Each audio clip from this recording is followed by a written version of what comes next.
Joining me now is Peter Tulip, Chief Economist at the Centre for Independent Studies and previously the Senior Research Manager at the Reserve Bank. Peter, thanks so much for your time. Just talk us through, have you worked directly with Michele? How does she compare with Philip Lowe? So, no, I haven't worked directly with Michele. So in my time at the RBA, I was in the economic group, which is the area that runs monetary policy. Michele's background is in other areas, financial stability, currency, payments. So it's a little bit unusual to have a governor appointed from outside the macroeconomic area. Previous governors have had an expertise in monetary policy and macroeconomics. Michele's got a much broader background than that. Yeah, was promoting Michele internally the right decision, or should the government have gone with an outsider like Jenny Wilkinson or Stephen Kennedy, for example? So Michele has had something like a 40-year background in the RBA, almost her entire career. So you're right. I mean, it's a bit surprising that they would appoint someone who's thrived under the old system. You wouldn't think that they're the person to put through a new broom.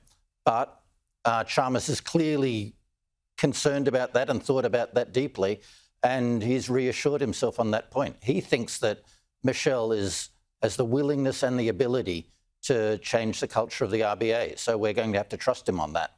Yeah, the RBA review was very critical of the Reserve Bank's culture. Michele, you say, has been there since 1985, clearly a major part of that culture. Do you think she's going to be able to change the bank in an objective way? They're clearly her writing instructions. That she has the review. She's got a manual for change, and she's clearly signalled to the government her willingness to do it, and she's a very capable manager. So the signs are good, but given her background, it's going to be a matter of waiting and seeing. So there's some scepticism, but we'll see.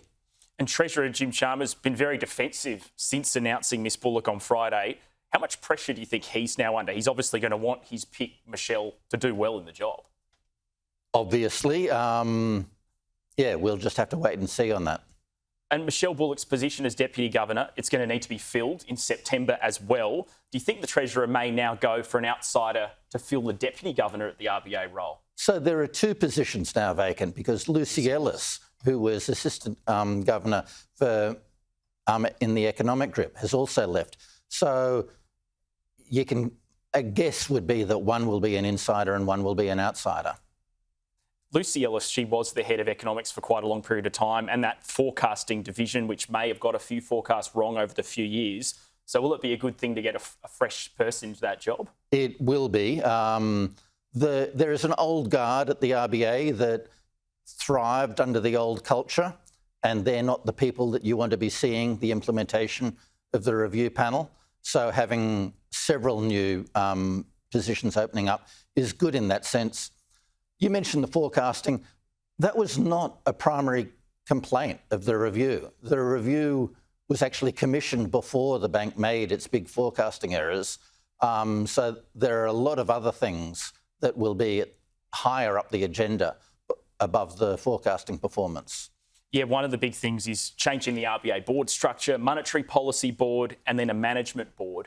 How much of an adjustment is this going to be for the employees at the Reserve Bank? Oh, I think there's going to be a huge change. Under Phil Lowe and the old way that RBA was run, it was very hierarchical, it was very authoritarian.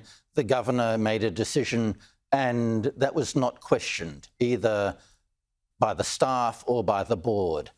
We're now moving to a system where we'll have monetary policy experts who probably know more about monetary policy than the governor.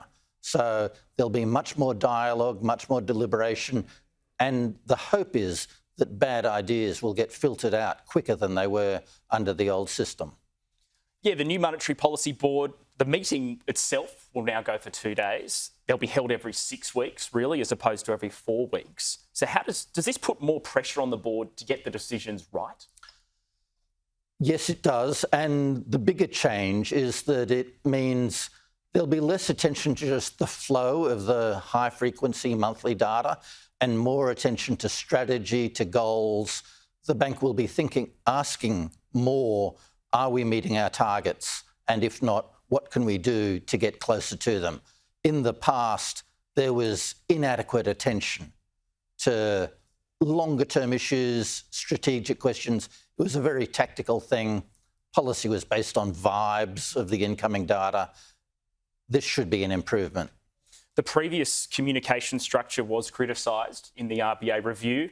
The new, we're going to have press conferences now, eight a year. Do you think we're going to have less official public speeches from the Reserve Bank in response to having more press conferences, or do you think they're going to keep the amount of speeches up as well?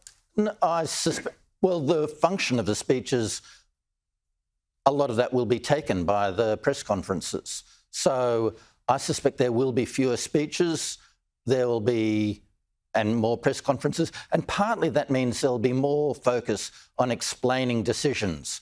A lot of the speeches were just covering recent developments in the bicycle industry.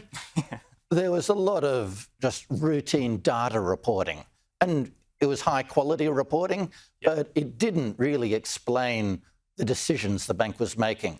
So we'll have more accountability and more transparency on things that are really important. And what sort of legacy do you think Philip Lowe's going to leave behind? I think he'll mainly be remembered for the response to the pandemic, which is a very positive thing. The bank moved very aggressively and quickly and creatively. In hindsight, some of the decisions they made were not good, but considering the circumstances that they were made, I think history will judge that very favourably. There are other things that the review dwelt on that Phil Lowe doesn't look so good. So it's slightly mixed, but on balance, very good. And just quickly, how long till interest rates start to go down? Oh, I think they're going to go up before they'll go down. Okay. I think there's another 50, 100 basis points on the upside. By the end of this year, you think we'll get a couple of serious cash rate increases, including Michele Bullock as the new governor may have to raise rates herself? It's clearly going to depend on what the data say. But if the data come in the way I'm expecting, then I think inflation will stay high and they'll need to respond to that with higher interest rates. Peter Tulip, thanks so much for your time today. My pleasure.